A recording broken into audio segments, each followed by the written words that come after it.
अस्सलाम वालेकुम। Doctor Shaukat Shaheen TV की तरफ से आपको सलाम अर्ज़ करता है। आज जो वीडियो हम लेके आए हैं इसका टॉपिक है गैसेस से मतलब चार्ल्स का law, Charles law of gases. इसमें हम जो है चार्ल्स लॉ को मैथमेटिकली भी देखेंगे, इसको ग्राफिकली भी इसको प्रेजेंट करेंगे। इसके अलावा इसकी कुछ एविडेंस भी देने की कोशिश करेंगे कि इस लॉ की कॉमन ज़िंदगी से कुछ मिसालें भी आपको देंगे। हमेशा की तरह आपसे दरख्वास्त है कि हमारे चैनल को सब्सक्राइब करें, लाइक करें ताकि हमारा काम आगे बढ़ सके। और अगर कोई प्रॉब्लम है तो नीचे दिए गए ईमेल पे हमसे रब्ता करें, इंशाल्लाह हम आपको सॉल्व करके देंगे। चार्ल्स लॉ को के बयान करने से पहले एक अहम प्रॉपर्टी को समझने की ज़रूरत है कि गैस का मतलब कंटिन्यू मूव करते हैं। जब कंटिन्यू मूव करते हैं तो ज़ाहिर उनमें काइनेटिक एनर्जी होगी, तो एब्सोल्यूट काइनेटिक एनर्जी को जो है वो टेम्परेचर के साथ डायरेक्टली प्रोपोर्शनल है। तो जब भी गैस के मॉलिक्यूल का टेम्परेचर बढ़ेगा तो वो उनकी वेलोसिटी बढ़ेगी तो वो आपस की जो उनकी बॉन्डिंग है दो मॉलिक्यूल के दरमियान उस पर जो है ना उस पर हावी उसको थोड़ा सा वो कमज़ोर पड़ेगा और मॉलिक्यूल दूर दूर तक जाएंगे। जब वो दूर जाएंगे तो उनकी एवरेज इंटरमॉलिक्यूलर डिस्टेंस बढ़ेगा। जब इंटरमॉलिक्यूलर डिस्टेंस बढ़ेगा यानी उनके दरमियानी फासला बढ़ेगा। जब दरमियानी फासला बढ़ेगा तो ज़ाहिर उनका वॉल्यूम बढ़ेगा। तो इसलिए हम इसी चीज़ को चार्ल्स से पहले रिप्रेजेंट किया, चार्ल्स से समझने की कोशिश की और चार्ल्स ने 1746 में 1746 में इस लॉ को इसको एक कानून शक्ल दी। इस कानून के मुताबिक at constant pressure and mass ये volume of a gas is directly proportional to the absolute temperature, यानी कि V is directly proportional to T है। तो अगर हम साइन ऑफ प्रोपोर्शन को ख़त्म करना चाहें तो हम कोई ना कोई कांस्टेंट लगाएंगे। तो यहाँ पे कांस्टेंट K है, तो K जो हो जाएगा V/T हो जाएगा। अब हम गैस के दो स्टेज पर गौर करते हैं। पहले स्टेज में गैस का वॉल्यूम V1 है और एब्सोल्यूट टेम्परेचर T1 है, और दूसरे स्टेज में वॉल्यूम V2 हो जाता है और एब्सोल्यूट टेम्परेचर T2 हो जाता है। अगर हम देखेंगे तो according to Charles law V/T हमेशा कांस्टेंट होता है। तो V1/T1 भी K होगा, V2/T2 भी K होगा। तो इक्वेशन 2 और इक्वेशन 3 से ये रिप्रेजेंट है। अच्छा, इसका रेशियो हमेशा कांस्टेंट रहेगा, इसमें कोई चेंजिंग नहीं आएगी। इसलिए V1/T1 इक्वल टू V2/T2 होगा और इसको क्रॉस मल्टीप्लाई करेंगे तो ये T1 V2 equal to T2 V1 होगा। और ये चीज़ जो है चार्ल्स के कानून के मुताबिक है। सेकेंड स्टेटमेंट को बयान करने से पहले कुछ वेरिएबल हम कंसिडर करते हैं। V जो टोटल वॉल्यूम है, V0 जो है वॉल्यूम 0 डिग्री सेंटीग्रेड पे है और स्मॉल t सेंटीग्रेड स्केल पे का टेम्परेचर है और कैपिटल T बड़ा T जो है वो एब्सोल्यूट टेम्परेचर है। अच्छा, अब ये बात यहाँ पे हम करते हैं। इस लॉ के मुताबिक ये बताने की कोशिश की गई है कि 1 डिग्री सेंटीग्रेड में इजाफा या कमी, सेंटीग्रेड के 1 डिग्री सेंटीग्रेड में इजाफा 1 डिग्री सेंटीग्रेड में जो कमी होगी, जो कमी हो रही है उसके वजह जो वॉल्यूम में तब्दीली आएगी वो मेज़र करने के लिए V0 को सेंटीग्रेड वाली T से ये आपको मल्टीप्लाई करके 270 से डिवाइड कर देंगे तो 1 डिग्री सेंटीग्रेड पे आ जाएगा। इसी तरह T जो है वो अगर 3 है तो उसे 3 से मल्टीप्लाई करेंगे तो आपके 3 डिग्री सेंटीग्रेड में जो इजाफा कमी हुआ आ जाएगा। 4 से T अगर 4 है तो 4 से मल्टीप्लाई करेंगे तो 4 का आ जाएगा। इस तरह 27 है तो 27 से मल्टीप्लाई करेंगे 27 का आ जाएगा, डिग्री में जो इजाफा कमी हुई वो आ जाएगा और इसको V0 में ऐड कर देंगे तो टोटल वॉल्यूम आ जाएगा। अच्छा, अब सेकेंड स्टेप में देखेंगे दोनों जगह पे V0 है मौजूद है तो हमने इसको कॉमन ले लिया और उसके बाद T + 273 एब्सोल्यूट टेम्परेचर हो गया, क्योंकि सेंटीग्रेड में जब 273 ऐड करते हैं तो एब्सोल्यूट टेम्परेचर होता है। और नीचे जो है 273 सेंटीग्रेड 273 जो है वो एब्सोल्यूट 0 होता है। अगर 0 में 273 ऐड करेंगे तो 273 आएगा और जो कि एब्सोल्यूट टेम्परेचर है। तो 0 डिग्री सेंटीग्रेड बराबर है 273 केल्विन। तो हम इसको एब्सोल्यूट टेम्परेचर में ले लेते हैं। इसको क्रॉस मल्टीप्लाई करके V/V0 इक्वल टू T/T0 आ जाता है। अब हम ये एक चार्ट है जिसमें ये बताने की कोशिश की कि V/T हमेशा कांस्टेंट होता है। V जो है लीटर में या क्यूबिक डेसीमीटर में लेंगे और T जो है एब्सोल्यूट टेम्परेचर है। यहाँ पे अगर देखें, अगर वॉल्यूम जो है 20 है और टेम्परेचर सेंटीग्रेड में 0 है तो एब्सोल्यूट में आ जाएगा 273। तो 20 को 273 से डिवाइड करेंगे तो 0.073 आ जाएगा। इसी तरह 21.8 को 298 यानी एब्सोल्यूट टेम्परेचर डिवाइड करेंगे तो 0.073 आएगा। इस तरह तमाम कंडीशन में V/T कांस्टेंट है, 0.073 है। तो ये वेरिफिकेशन है 40 लाख की। अब हम एक और वेरिफिकेशन की बात करते हैं। 3 कंडीशन है। पहले में वॉल्यूम V1 है, ये 1 क्यूबिक मीटर है। क्यूबिक मीटर SI यूनिट है वॉल्यूम का। V2 है 2 क्यूबिक मीटर और V3 है 3 क्यूबिक मीटर। टेम्परेचर इजाफा हुआ है, जैसा वॉल्यूम इजाफा हुआ तो जाहिर टेम्परेचर की वजह से वॉल्यूम इजाफा हुआ है। तो पहले में T1 है 100 केल्विन, दूसरे में T2 है 200 केल्विन, तीसरे में T3 है 300 केल्विन और V/T का रेशो तीनों जगह बराबर है, 1 यानी 1/100 तीनों जगह बराबर है। तो it is another verification of the Charles law. Now we will discuss Charles law on the basis of kinetic molecular theory. अब इसमें देखिए कि मॉलिक्यूलर थ्योरी के मुताबिक गैस जो है छोटे छोटे पार्टिकल पे मुश्तमिल है और इनका जो डिस्टेंस बहुत ज़्यादा है। जब गैस का टेम्परेचर बढ़ेगा तो गैस के मॉलिक्यूल की एवरेज काइनेटिक एनर्जी बढ़ेगी। काइनेटिक एनर्जी बढ़ेगी तो तेज़ी के साथ मूव करेंगे, तेज़ी से मूव करेंगे तो उनके दरमियान इंटरमॉलिक्यूलर डिस्टेंस बढ़ेगा। इंटरमॉलिक्यूलर डिस्टेंस बढ़ेगा तो वो पिस्टन ये बर्तन के पे जो भी पिस्टन वगैरह है उसको वो ऊपर पुश करेंगे तो उनका वॉल्यूम बढ़ेगा। यानी अब वो पिस्टन जो यहाँ पर नीचे था अब ऊपर आ गया था, ये इसी वजह से होगा कि वॉल्यूम बढ़ा। अच्छा, इसको इस तरह से भी कह सकते हैं कि जब हम टेम्परेचर बढ़ेगा तो नंबर ऑफ कोलिजन बढ़ जाएगा। नंबर ऑफ कोलिजन बढ़ेगा तो वो दीवारों के चारों तरफ टकराएंगे। जिधर से टकराएंगे तो ऊपर ढक्कन जो भी है या जो भी पिस्टन है उससे भी टकराएंगे तो वो उसको ऊपर की तरफ पुश कर देंगे। ऊपर की तरफ पुश करेंगे तो वॉल्यूम बढ़ेगा और ये मूवेबल पिस्टन जो भी होगा वो ऊपर जाएगा और ऊपर जाने की वजह से वॉल्यूम बढ़ेगा। तो ये एक एक्सप्लेनेशन है on the basis of molecular kinetic theory. इस तरह से हम आपके चार्ल्स लॉ को मॉलिक्यूलर काइनेटिक थ्योरी के बेस पे समझ सकते हैं। रियल गैस चार्ल्स लॉ को लो टेम्परेचर और हाई टेम्परेचर पे ऑबी नहीं करते। हाई टेम्परेचर पे गैस के मॉलिक्यूल टूट करके एटम में कन्वर्ट हो जाते हैं या आयन में बदल जाते हैं। लेकिन लो टेम्परेचर होता है कि जब गैस के मॉलिक्यूल करीब करीब आते हैं तो उनके में इंटर एटॉमिक डिस्टेंस कम हो जाता है। जबकि हमने मॉलिक्यूलर काइनेटिक थ्योरी में ये अज्यूम किया हुआ है गैस के मॉलिक्यूल के दरमियान डिस्टेंस बहुत ज़्यादा है। अच्छा, डिस्टेंस कम होने की वजह से कुछ ना कुछ फोर्स ऑफ अट्रैक्शन, बहुत ही मामूली से फोर्स ऑफ अट्रैक्शन भी क्रिएट हो जाती है। लिहाजा लो टेम्परेचर हाई टेम्परेचर पे रियल गैस जो है वो चार्ल्स लॉ को ऑबे नहीं करते। चार्ल्स लॉ कहते हैं और ये इन हालत में भी आइडियल गैस के लिए हो जाता है।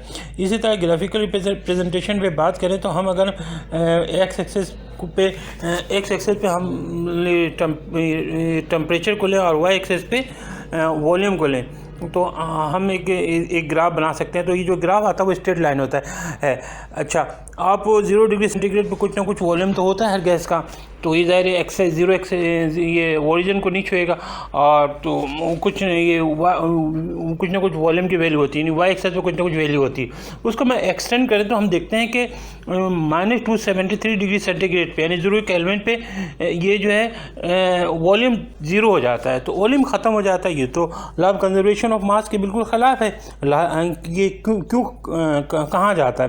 दरअसल होता ही है कि इस वक्त इस टेम्परेचर में तमाम के तमाम गैस लिक्विफाई हो जाते हैं, लिक्विड पे कन्वर्ट हो जाते हैं। तो वो ये -273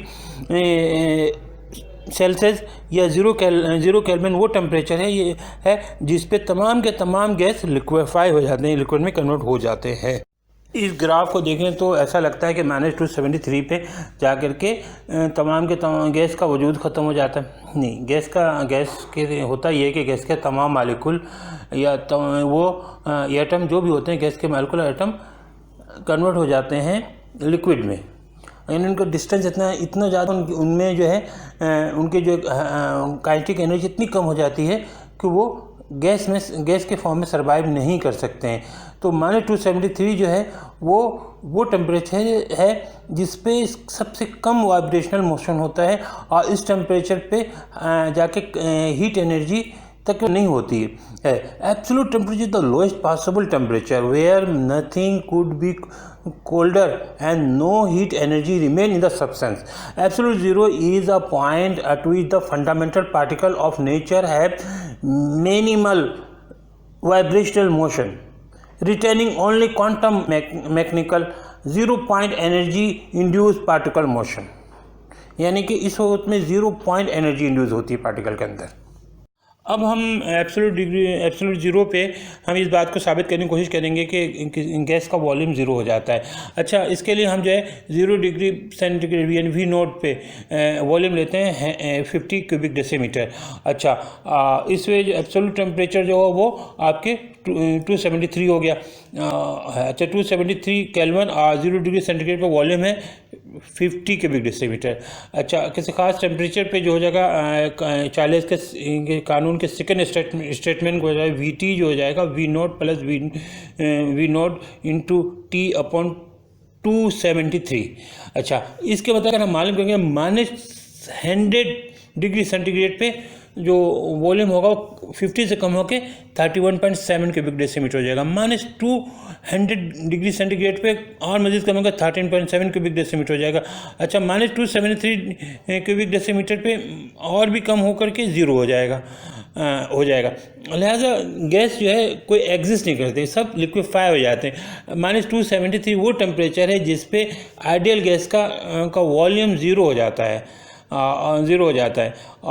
होता है 0 केल्विन पे वॉल्यूम ज़ीरो होगा, और ये सेंटीग्रेड में चलेंगे तो 0 केल्विन -273 के बराबर होगा। कॉमन लाइफ में 40 लाख के बेशुमार। अब कॉमन लाइफ में कुछ एप्लीकेशन की बात करते हैं, 40 लाख की एप्लीकेशन की बात। अच्छा, आप देखें हेलियम बैलून पे मिसाल करते हैं कि ये एक हेलियम बैलून आम सर्दी के दिनों में सुकर से जाता है, यानी कि इसका वॉल्यूम कम हो जाता है, छोटा हो जाता है साइज से।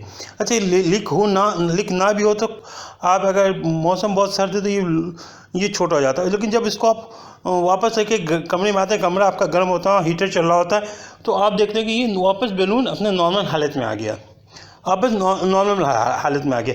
तो ये क्या है, बाहर ये लो टेम्परेचर पे उसका वॉल्यूम कम हो गया 40 के मुताबिक है।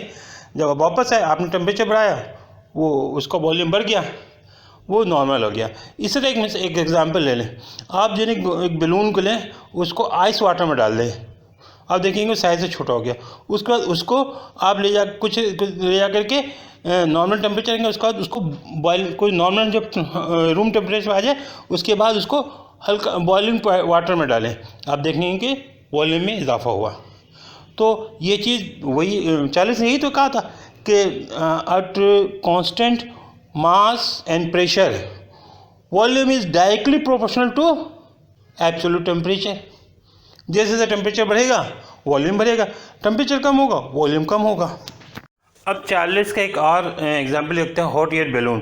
हॉट एयर बैलून को में ये करते हैं, ये है कि इसमें जो है ना इसको गर्म करते हैं, इसमें इसको कंटिन्यू हीट देते हैं। जब हीट देते हैं गैस का मालिक्यूल फैलते हैं, गैस का मालिक्यूल को वॉल्यूम में इजाफा होता है, तो इंटर एटॉमिक डिस्टेंस इजाफा होता है। जब इंटर एटॉमिक डिस्टेंस बढ़ जाता है तो उनकी डेंसिटी कम हो जाती है। डेंसिटी कम हो जाती है तो ये हवा से हल्के होते हैं, हवा से हल्के होते हैं तो ये ऊपर चले जाते हैं। वो हवा से हल्की चीज़ हवा में तैर नहीं लगती, ऊपर चली जाती है। तो ये हॉट बैलून भी आपके 40 लाख की एक एग्जाम्पल है। लेकिन 40 लाख के लाख से इसे तो कोई भी दुनिया की कोई जगह नहीं बची, इवन किचन बेकरी हर जगह है। आप देखिए जो ये कहा बाज़ चीज़ों को पकाने के लिए हम खमीर का इस्तेमाल करते हैं, यानी ईस्ट का इस्तेमाल करते हैं। ईस्ट जब महदूद पैमाने पर फर्मेंटेशन का अमल होता है। फर्मेंटेशन में कार्बन डाइऑक्साइड गैस खारिज होती है। कार्बन डाइऑक्साइड जब हीट मिलता है तो वो उसके गैस के मालिक्यूल को वॉल्यूम में बड़ा होता है और चीज़ों को वो फ्ला सा देता है, बड़ा कर देता है और वो नरम कर देता है। ये खाने में अच्छा हो जाता है और आपको अच्छा से महसूस होता है और वो चीज़ फूल करके बड़ी हो जाती है और उसको आपके लिए जाज़िब नज़र और खुद जायका हो जाता है और आसान खाने में आसान हो जाता है। एक और मिसाल है टर्की टाइमर। टर्की टाइमर में होता है कि गैस जो है ख़ास टेम्परेचर पे जाकर के खुल जाता है और वो जाकर के एक सेंसर को एक्टिवेट कर देता है। सेंसर जाकर के पूरे सिस्टम को जाकर वो वहाँ पे सिस्टम बंद करना हो या सिस्टम को दोबारा एक्टिवेट करना, दोबारा चलाना हो, ये हम इससे कंट्रोल करते हैं। ये अमल बिल्कुल 40 साल के मुताबिक होता है कि जैसे टेम्परेचर बढ़ता है गैस के मॉलिक्यूल फैल जाते हैं और वो जाकर के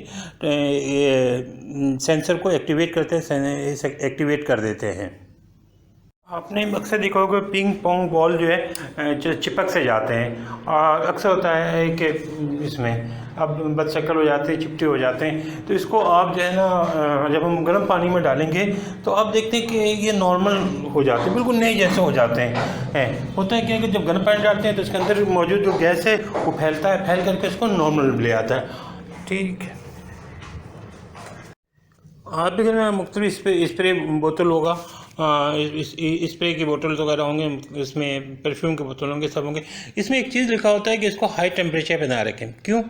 हाई टेम्परेचर पे अगर रखेंगे तो इसके अंदर जो पार्टिकल्स हैं वो वो अपने वॉल्यूम में इजाफा करेंगे, फैलेंगे और फैलने के दौरान ब्लास्ट हो सकता है और ये बोतल जो है फट सकता है। आजकल तो कोल्ड ड्रिंक और प्लास्टिक की बोतल में आ रहा है, लेकिन जब ये इसका स्टैंडर्ड एक शायद आज से कुछ दिन पहले ये हमें शीशे के बोतल में आता, तो अक्सर जो गर्मी के दिनों में शीशे के बोतल क्रैक हो जाते थे, कोल्ड ड्रिंक की बोतल क्रैक हो जाते, बहुत ज़्यादा क्रैक आता था। तो इसी वजह से इनको जो है धूप वगैरह पे नहीं रखते और किसी भी स्प्रे को या कोई भी लिक्विड चीज़ जो कि फैलने वाली होती है उसको हम हाई टेम्परेचर पे नहीं रखते या धूप में, सख्त धूप में नहीं रखते। होता है क्या कि जब आप रखेंगे तो उसके अंदर गैस फैलेगी, गैस बनेगा, गैस फैलेगा, गैस फैलने के दौरान वो ब्लास्ट का इम्कान है। अच्छा, आप यह बात आपने गौर किया होगा कि गर्मी के दिनों में टायर में बहुत ज़्यादा वो आपके पंचर वगैरह होते हैं और सर्दी में तो ज़्यादा पंचर नहीं होती। वजह यही है कि गर्म टेम्परेचर पे गैस के माल को ज़्यादा तेज़ी से फैलते हैं और कुछ देर चलाने के बाद अब गैस के प्रेशर को चेक करना ज़रूरी है। इसलिए आप देखा होगा कि अक्सर गाड़ियों के साथ या के जो मैनुअल आता है उसमें गाड़ी के प्रेशर गाड़ी के टायर के प्रेशर को चेक करने के लिए कहते हैं। और गर्मी में अक्सर इसी वजह से पंचर वगैरह बहुत ज़्यादा होती है, क्योंकि वो 40 कानून के मुताबिक जब टेम्परेचर बढ़ता है तो गैस के मॉलिक्यूल वॉल्यूम में इजाफा करते हैं, फैलते हैं और अगर इसको ना देखा जाए तो ये बहुत ज़्यादा चलाने के बाद बहुत ज़्यादा गर्मी में ब्लास्ट भी हो सकते हैं और टायर पंचर हो सकता है। ये इस तरह से बेशुमार मिसालें हैं 40 लाख के कॉमन लाइफ में। बास्केटबॉल के आप देखा होगा अक्सर जो है ठंडी के दिनों में वो सिंक हो जाता है, छोटा हो जाता है साइज़ में। उसके बाद उसको अगर किसी धूप में रख दिया जाए तो नॉर्मल टेम्परेचर पे आ जाता है। तो जाहिर है ये भी एक आप देखें कि ये भी 40 लाख के ऐन मुताबिक है, क्योंकि टेम्परेचर जब कम होता है तो वो श्रिंक हो जाते हैं, वो वॉल्यूम कम कर लेते हैं और जब उसको धूप में रखते हैं हम तो वो वापस अपने इसमें आ जाते हैं, टेम्परेचर अपने साइज़ में वापस अपने साइज़ में आ जाते हैं। आप एक और एग्जांपल है फुल फ्लॉट को जब आप पानी में डालते हैं तो पूल में डालते हैं तो आपने देखा होगा उसका साइज़ कुछ हल्का सा कुछ सिंक सा हो जाता है। ये इस वजह से नहीं होता है कि इसमें कोई लीक वगैरह कोई हो, इस वजह से भी हो सकता है कि टेम्परेचर कम होने की वजह से उसके वॉल्यूम में कमी हुई और वो आपको लग रहा है कि ये श्रिंक हो गया और छोटा हो गया है। ऑटोमोटिव इंजन में 40 तरह का एप्लीकेशन है। हम जब देखें जब फ्यूल की कंबेशन होती है तो बहुत ज़्यादा हीट हाई टेम्परेचर क्रिएट होता है, वो गैस फैलते हैं तो वो आपके सिलेंडर को आगे की तरफ फोर्स करते हैं, वो आप पिस्टन हेड इंक्रीज़ हो जाता है, पिस्टन हेड इंक्रीज हो जाता है और वो जो क्रैंक शाफ्ट को रोटेट करता है। इसी तरह इस डीजल इंजन में भी आपको जो है ना 40 लाख की एप्लीकेशन नज़र आएगी। ज़िंदगी के बेशुमार जगह आपको 40 लाख, 22 लाख और गैस इक्वेशन के एग्जाम्पल नज़र आएंगे।